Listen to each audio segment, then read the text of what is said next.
So, ayan, first, punta tayo sa Chrome. Ayan, type natin ang YouTube.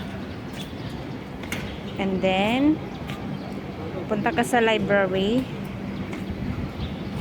Diyan, check mo yung library kasi sinave na yun sa playlist.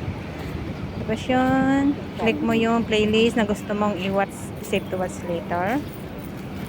And then, so ito na siya. Punta ka sa play all. Ayan yung play all.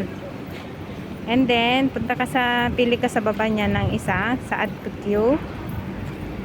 And then, so, tignan mo dun yung watch later. Ayun, watch later.